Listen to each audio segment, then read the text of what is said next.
The room was filled with powerful people. Governors, CEOs, judges, men and women whose names appeared in headlines and whose decisions affected millions. Crystal chandeliers hung above polished marble floors. Soft music played in the background as guests whispered, laughed, and raised glasses of champagne. And yet, the man who would change everything that night stood completely unnoticed. He wasn't seated at the front. He wasn't dressed in luxury. He wasn't on the guest list. Most people believed he was just a driver, a quiet man standing near the back wall, hands folded, eyes calm. What no one in that room understood was this: before the night was over, the truth he carried would silence every conversation, stop the music, and destroy a reputation that had taken decades to build. This is not a story about anger. It's a story about patience, and how the people who speak the least often know the most. Before we dive deeper, let us know in the comments where you're watching from. We'd love to hear from you, and don't forget to hit that subscribe button so you never miss any of our upcoming videos. His name was Marcus. Marcus was not loud. He did not argue. He did not demand attention. In a city that rewarded noise, he survived on silence. Every morning before sunrise, Marcus washed his face carefully, pressed his shirt, and polished his shoes until they reflected the light. Not because anyone noticed, but because he noticed. He worked as a private driver, not the kind people remembered. The kind people forgot the moment they stepped out of the car. To most, he was invisible. People spoke around him, never to him. They discussed money, power, secrets, assuming his silence meant ignorance. But silence does not mean empty. Marcus listened. He noticed how voices changed when certain names were mentioned. He noticed which calls were taken privately. He noticed which smiles disappeared the moment doors closed. And most of all, he remembered. For 3 years, Marcus had driven for Hamilton Transportation, a luxury car service that catered exclusively to the city's elite. His clients included lawyers who spoke in code, businessmen who made deals over encrypted phones, and politicians who rehearsed speeches in the back seat before facing cameras.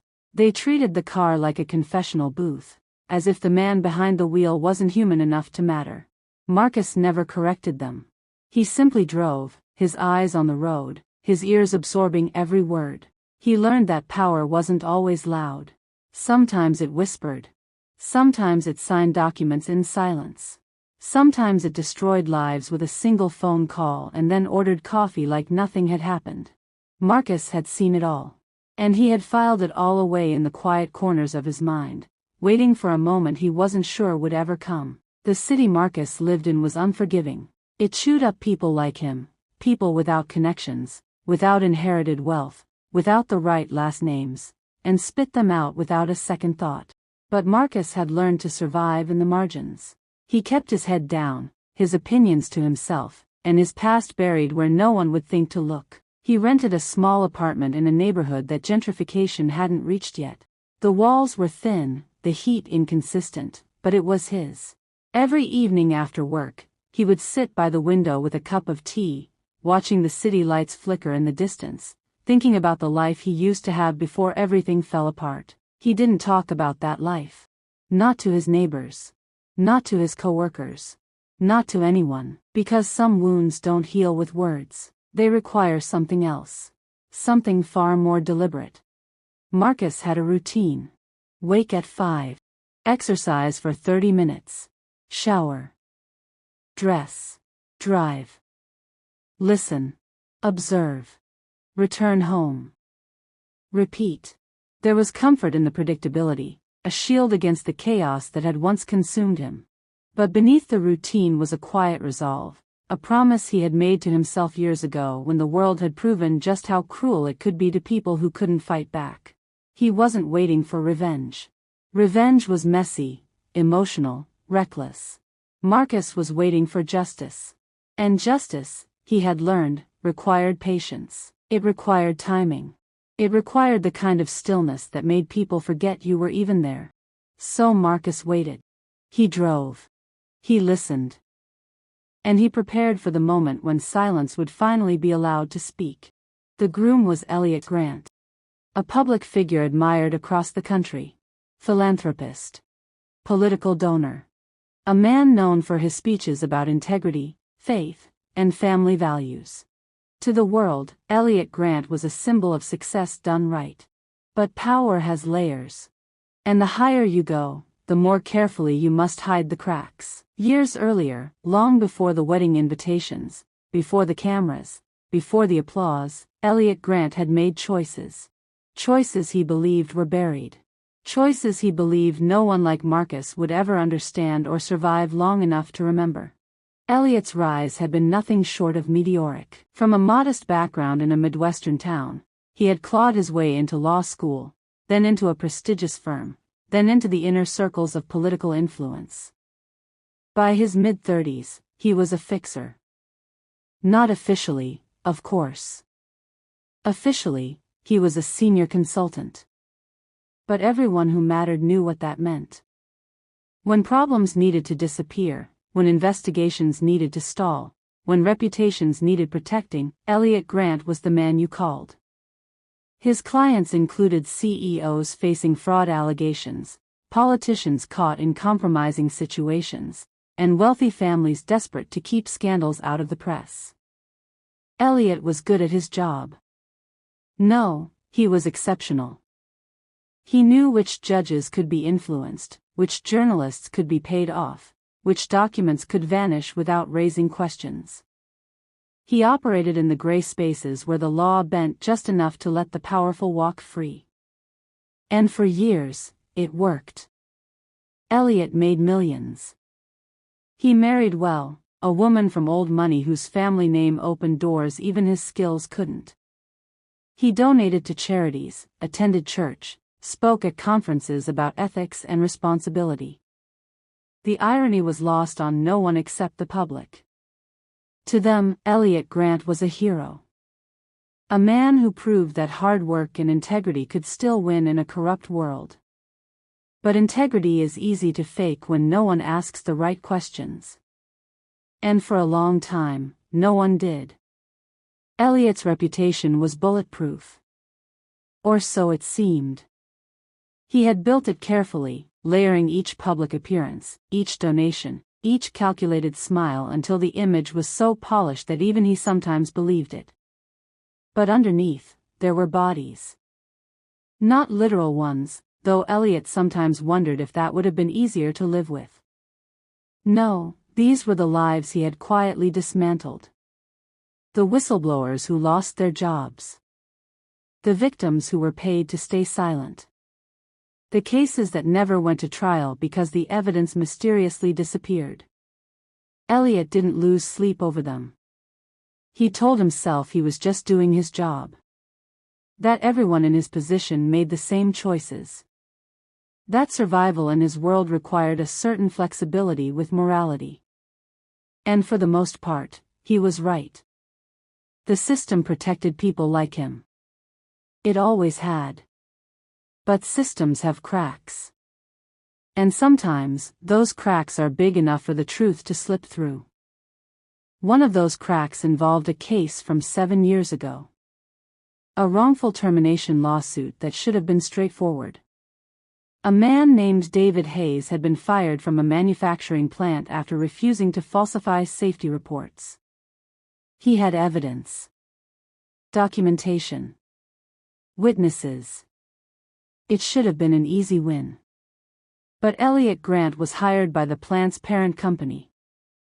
Within weeks, the witnesses recanted. The documentation was deemed inadmissible. The case was dismissed. David Hayes, unable to find work and drowning in legal debt, took his own life 6 months later. His family was left with nothing but questions and a system that refused to provide answers. The case was buried. The company moved on. Elliot collected his fee. And life continued as if David Hayes had never existed. Except he had existed. And someone remembered. Marcus had not always been a driver. Once, he had been a young man with a family, a modest home, and dreams that did not involve serving powerful strangers. And then one night everything was taken. A false accusation. A closed investigation. A signature from a man who never had to explain himself. That signature belonged to Elliot Grant. The case was dismissed. The truth buried. The damage permanent. Marcus lost his brother. His mother never recovered. His life fractured quietly. And yet he waited. Because some truths do not demand revenge. They demand timing. David Hayes had been more than just a name in a file. He had been Marcus's older brother. The one who had taught him how to ride a bike, how to throw a punch when necessary, how to stand up for what was right even when it cost you something. David had been the good one. The one who followed the rules, who believed in fairness, who thought the system would protect him if he did the right thing. Marcus had always been more skeptical, but he admired his brother's faith. He wanted to believe David was right. The day David was fired, he came to Marcus's apartment. He was furious but also energized. He had documentation, he said. Proof that the plant was cutting corners, endangering workers to save money. He was going to take them to court. He was going to win. Marcus remembered feeling a flicker of doubt even then, a sense that the world didn't work the way David believed it did. But he didn't say anything. He hugged his brother, told him he was proud of him, and watched him leave with hope in his eyes. That was the last time Marcus saw that hope. Over the following months, Marcus watched his brother unravel. The witnesses who had promised to testify suddenly refused to return calls. The lawyer David had hired seemed increasingly evasive, then dropped the case entirely. Documents that David swore he had saved vanished from his files. It was as if an invisible hand was systematically dismantling everything David had built. And then the case was dismissed. The judge ruled that there was insufficient evidence to proceed. David sat in the courtroom, stunned, as the defense attorney, a sharp-suited man named Elliot Grant, packed his briefcase and walked out without a backward glance. David never recovered. He tried to move on, tried to find work, but the plant's parent company had connections everywhere. Doors that should have opened stayed closed. Interviews that should have been formalities ended with polite rejections. David began drinking. He stopped calling. He stopped leaving his apartment. And then one morning, Marcus received a call from their mother. David was gone.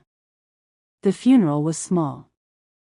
Their mother sat in the front row, silent, her face carved from grief. Marcus stood beside her, numb, trying to process the fact that his brother, the good one, the one who believed in justice, was dead because he had tried to do the right thing.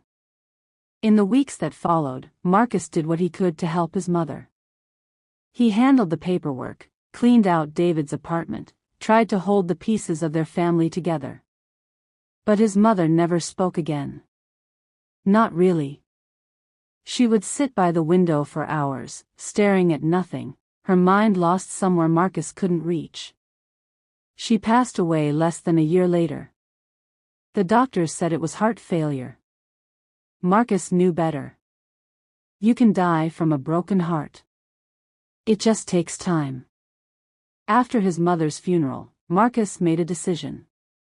He couldn't bring David back. He couldn't undo what had happened. But he could do one thing: he could make sure the truth didn't stay buried forever. He started researching Elliot Grant. It wasn't hard to find information. The man was practically a public figure. But the deeper Marcus dug, the more he realized how protected Elliot was. He had powerful friends, airtight legal defenses, and a public image that made him untouchable. Marcus couldn't go to the press. Who would believe a grieving brother with no proof against a man like Elliot Grant? He couldn't go to the police. The system had already shown him how it treated people like David. So Marcus did something unexpected. He applied for a job as a driver. He took courses, earned his commercial license, and eventually got hired by Hamilton Transportation. And then he waited. He drove for lawyers, businessmen, politicians.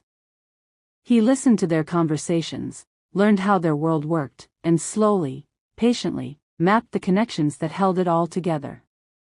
And then, 3 years after David's death, Marcus received a job assignment that changed everything.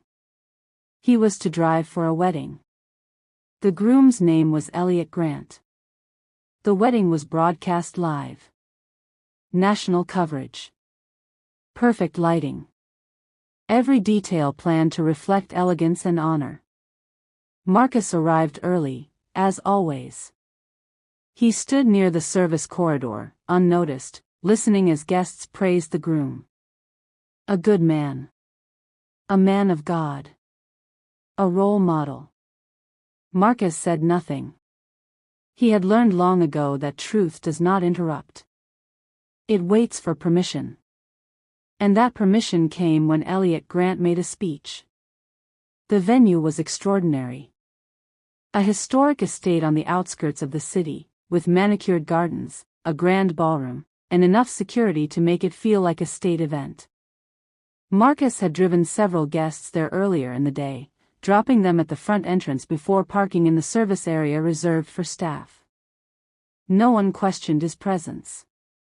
To them, he was just part of the background, another faceless worker making sure the day ran smoothly. Marcus moved through the venue with practiced invisibility. He observed the caterers setting up, the florists making last-minute adjustments, the photographers testing angles. He listened to snippets of conversation as guests arrived, each one more powerful than the last. The guest list read like a directory of influence. There were state senators, federal judges, corporate executives, media personalities. These were people whose decisions shaped policies, whose endorsements could make or break careers, whose wealth could buy almost anything. And at the center of it all was Elliot Grant, shaking hands, embracing old friends, playing the role of the humble groom overwhelmed by the love and support surrounding him. Marcus watched from a distance, his expression neutral, his thoughts carefully guarded. He had spent years preparing for this moment, but now that it was here, he felt a strange calm. There was no anger, no rage, no desire for spectacle. Just a quiet certainty that what needed to happen would happen. He had brought documentation. Not physical papers, those could be confiscated, destroyed. Instead, he had memorized everything. Dates. Names. Case numbers. Every detail of David's case, cross-referenced with Elliot's involvement. Marcus had spent countless nights reviewing the information until it was seared into his mind, until he could recite it in his sleep. He knew the truth.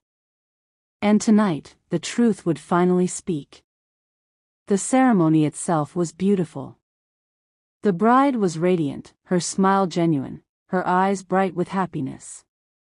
Marcus felt a pang of sympathy for her. She likely had no idea who she was marrying. She saw only the public image, the carefully constructed facade. She didn't know about the lives Elliot had destroyed, the families he had shattered, the truth he had buried. Marcus wondered, briefly, if he was doing the right thing by speaking tonight. This was her wedding day, after all. But then he thought about David. About his mother. About all the other victims whose stories had been silenced. And he knew he couldn't wait any longer. The ceremony concluded with applause. The guests moved to the ballroom for the reception.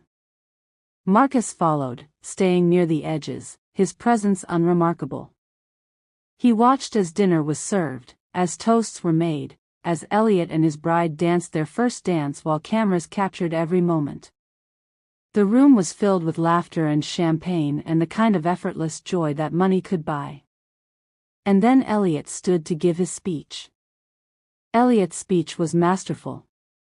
He spoke about gratitude, about the importance of family, about the values that had guided him throughout his life. He thanked his bride, his parents, his mentors. He spoke about integrity and accountability, about the responsibility that comes with privilege. The crowd hung on every word, nodding along, some wiping away tears. Marcus listened, his jaw tight. Every word was a lie.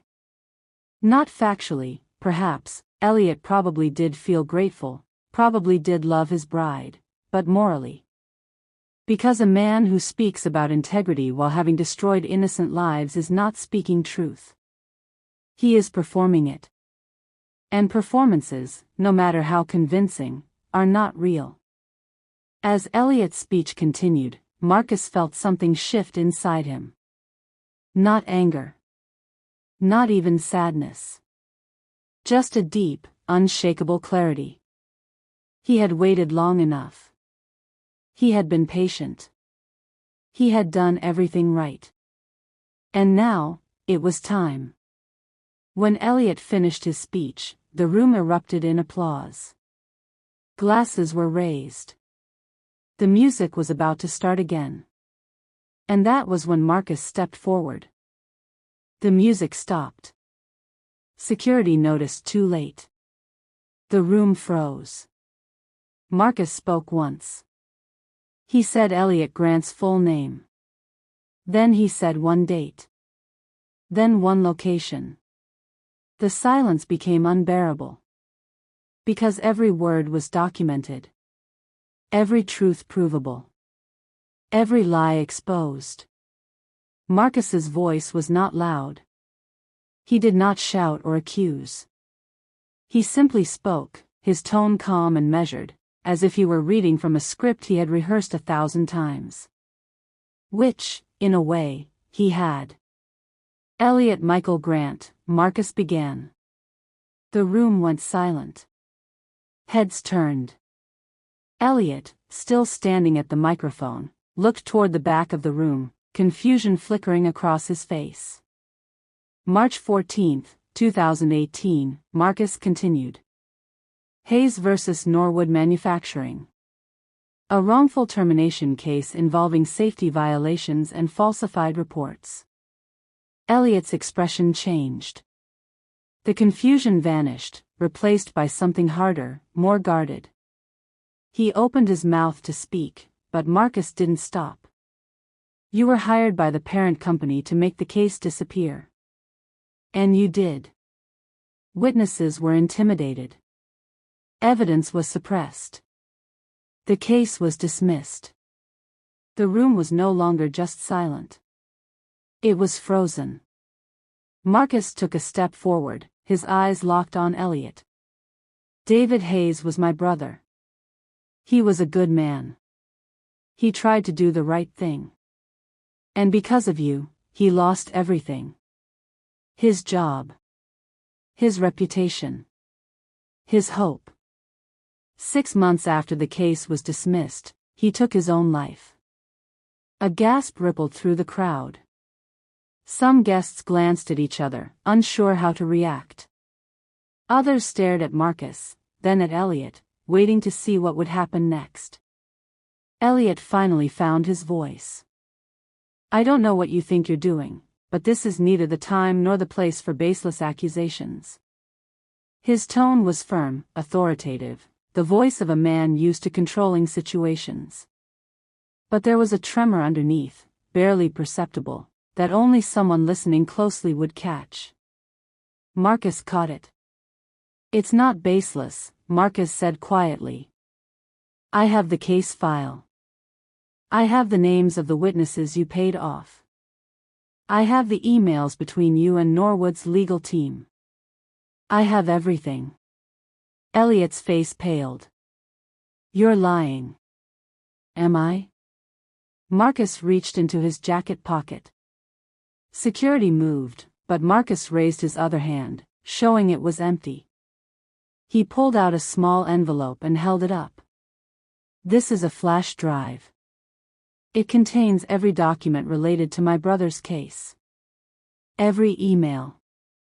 Every payment. Every lie. I've already sent copies to 3 journalists and the district attorney's office. They'll have it by tomorrow morning. The room erupted. Guests began talking over each other, some pulling out their phones, others demanding to know what was happening. Security finally reached Marcus, grabbing his arms, but he didn't resist. He had said what he came to say. He had done what he came to do. As they escorted him toward the exit, Marcus looked back one last time. Elliot was still standing at the front of the room, his face a mask of shock and fury. The bride was crying, surrounded by bridesmaids trying to console her. The cameras that had been capturing every beautiful moment were now capturing something else entirely, the unraveling of a carefully constructed lie. And as Marcus was led out of the ballroom, he felt something he hadn't felt in 7 years. Peace. Not happiness. Not satisfaction. Just peace. Because the truth, once spoken, cannot be unspoken. And some burdens, once shared, no longer require carrying alone. Outside, the night air was cool. Marcus stood between 2 security guards, waiting for the police to arrive. He knew what would happen next. There would be questions. Possibly charges for trespassing or causing a disturbance. But it didn't matter. The truth was out. And once the truth is out, it moves on its own. Within minutes, phones inside the ballroom began buzzing. Guests who had recorded Marcus's speech were already uploading videos to social media. Others were texting contacts, sharing what they had just witnessed. The story was spreading faster than anyone could control. By the time the police arrived, Marcus's words had already reached thousands of people. And by morning, they would reach millions. The officers who took Marcus into custody were professional but clearly confused. They asked him basic questions: his name, his address, why he had disrupted the wedding. Marcus answered calmly, offering no resistance. He knew he hadn't broken any serious laws. Trespassing, perhaps. Disturbing the peace. But nothing that would lead to significant consequences. And even if it did, he had already accomplished what he set out to do. As he sat in the back of the police car, Marcus looked through the window at the estate. The lights were still on. The music had not resumed. He could see figures moving inside, clusters of guests talking urgently, some leaving early. The perfect wedding had shattered. And with it, Elliot Grant's perfect image. Marcus leaned his head back against the seat and closed his eyes. For the first time in years, he allowed himself to think about David without feeling the crushing weight of guilt and grief. He had kept his promise. The truth was out. And nothing Elliot Grant could do would put it back. Phones began recording. Faces changed. Elliot Grant tried to speak, but power cannot outrun truth. Security escorted Marcus out. But it didn't matter anymore. Because truth does not need permission to spread. Within hours, the story was everywhere. Investigations reopened. Statements retracted. Careers ended. The first article appeared online at 11:30 that night. A local news site picked up the story from social media, running a headline that read, "Groom's past exposed at high-profile wedding, allegations of witness tampering and cover-up." The article included clips from the videos guests had posted, Marcus's words transcribed verbatim, and a brief summary of David Hayes's case. By midnight, the story had been picked up by 3 national outlets. By morning, it was the top trending topic on every major platform. The district attorney's office released a statement confirming they had received documents related to the Hayes case and would be conducting a full review. The State Bar Association announced it was opening an ethics investigation into Elliot Grant's conduct. Norwood Manufacturing's parent company issued a generic statement expressing concern and promising transparency. But the damage was done. And it was irreversible. Elliot tried to control the narrative. His public relations team issued a statement calling Marcus's accusations baseless and defamatory, claiming that Elliot had simply done his job as a defense attorney and that all his actions were within legal and ethical boundaries. But the internet is not easily fooled. Journalists began digging. They found other cases where Elliot had been involved, other instances where evidence had mysteriously disappeared or witnesses had changed their stories. They found financial records showing payments to individuals connected to those cases. They found a pattern. And patterns are hard to deny. Within a week, Elliot had lost 3 major clients. Within 2 weeks, his law firm, eager to distance itself from the scandal, announced he was taking an indefinite leave of absence. Within a month, the State Bar Association had suspended his license pending the outcome of their investigation. And within 2 months, criminal charges were filed. Not for David's case alone, but for multiple instances of obstruction of justice, witness tampering, and conspiracy. Elliot Michael Grant, the man who had spent his career protecting the powerful, now faced the very system he had manipulated for so long. The trial was public. Cameras were not allowed in the courtroom, but reporters filled every available seat. The evidence Marcus had provided became the foundation of the prosecution's case, corroborated by testimony from witnesses who, now that Elliot's power had crumbled, were willing to speak. The defense argued that Elliot had been zealous but not criminal, that he had operated within the bounds of his role as an attorney. But the jury didn't buy it. They saw the emails. They heard the testimony. They understood that what Elliot had done went beyond aggressive defense. It was a deliberate, systematic effort to subvert justice for profit. The verdict came back unanimous. Guilty on 7 counts. Elliot was sentenced to 8 years in federal prison. The judge, in her sentencing remarks, noted that Elliot had been given every advantage in life and had chosen to use those advantages to harm others. She spoke about the importance of accountability, especially for those in positions of power. She mentioned David Hayes by name. And as she did, Marcus, sitting in the gallery, felt tears he hadn't known he was holding finally fall. Because justice, when it finally comes, is not loud or dramatic. It is quiet. And it is enough. The fallout extended beyond Elliot. Several of his associates faced their own investigations. Norwood Manufacturing CEO resigned amid the scandal. The law firm that had employed Elliot saw its reputation tarnished, losing clients and facing lawsuits from individuals who claimed they had been harmed by Elliot's tactics. The system, which had protected Elliot for so long, was forced to reckon with its own complicity. Not everyone involved faced consequences. Power has a way of shielding itself. But enough did that the message was clear: the truth, once revealed, cannot be ignored. And those who had been silenced, those who had been dismissed, those who had been told their pain didn't matter, they mattered now. Marcus did not attend every day of the trial. He didn't need to. He had said what he needed to say. He had done what he needed to do. The rest was up to the system. And for once, the system had worked. Not perfectly. Not completely. But enough.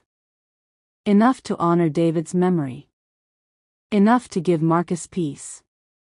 Enough to show that silence, when finally broken, can change everything. Marcus returned to his quiet life. No interviews. No money. No applause. Just peace.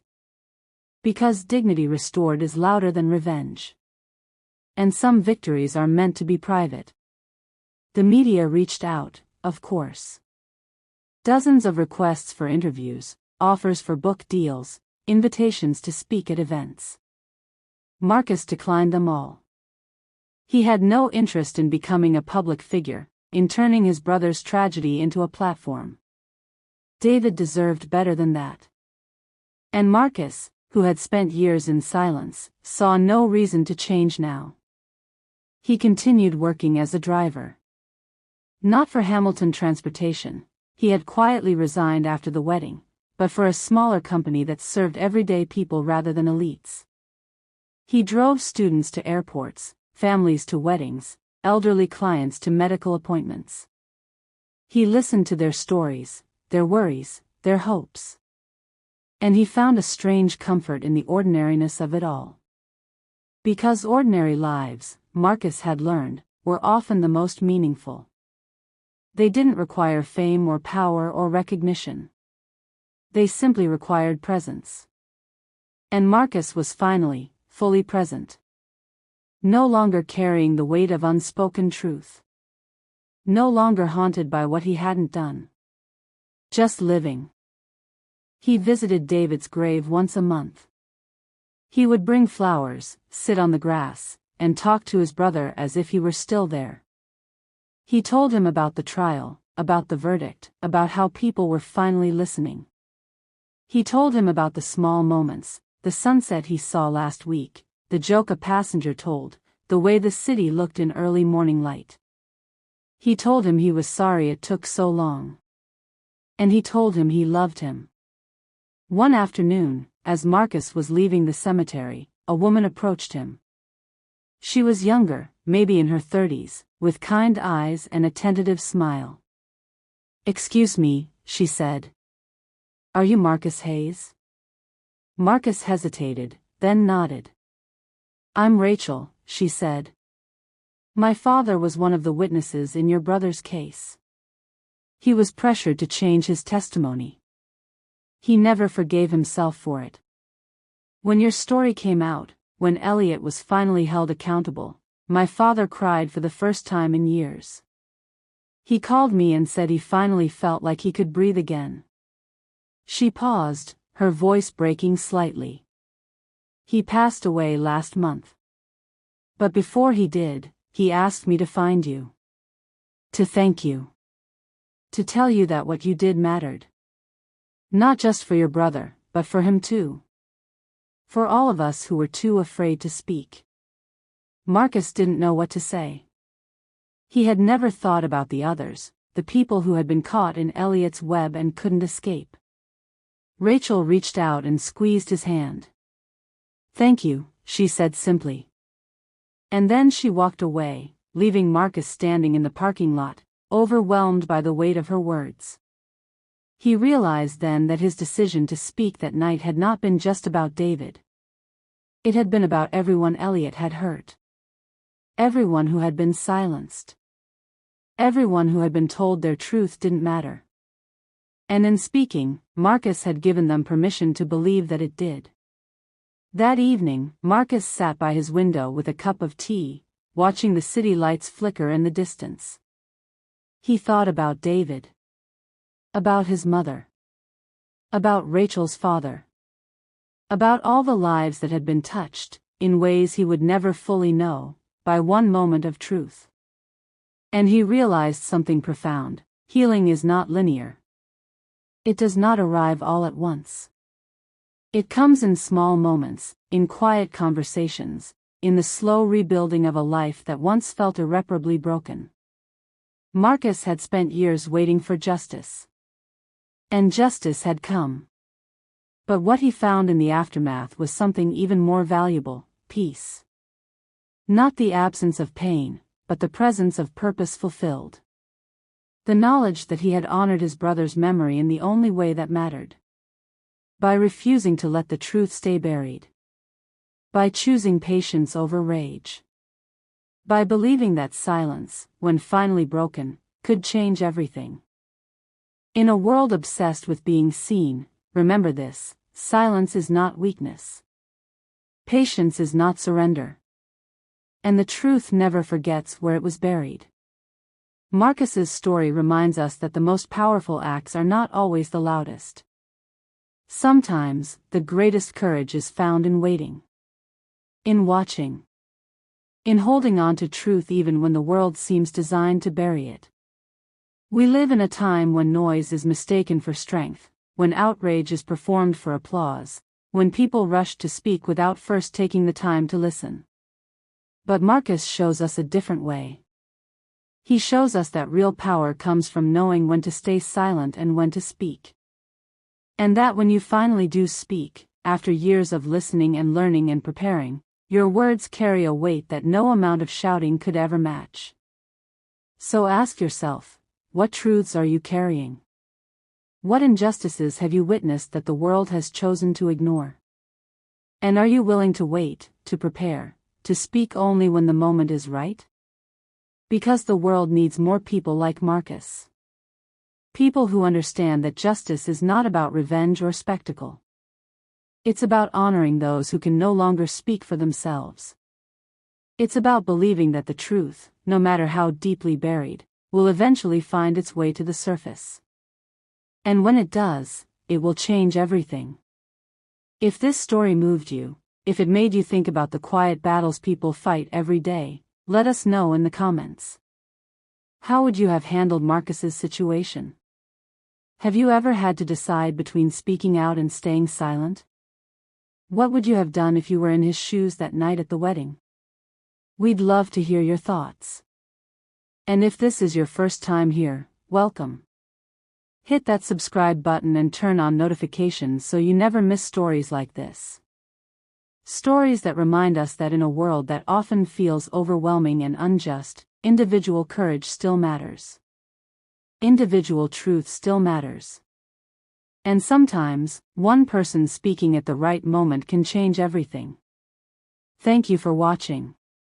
And remember, the people who speak the least often know the most.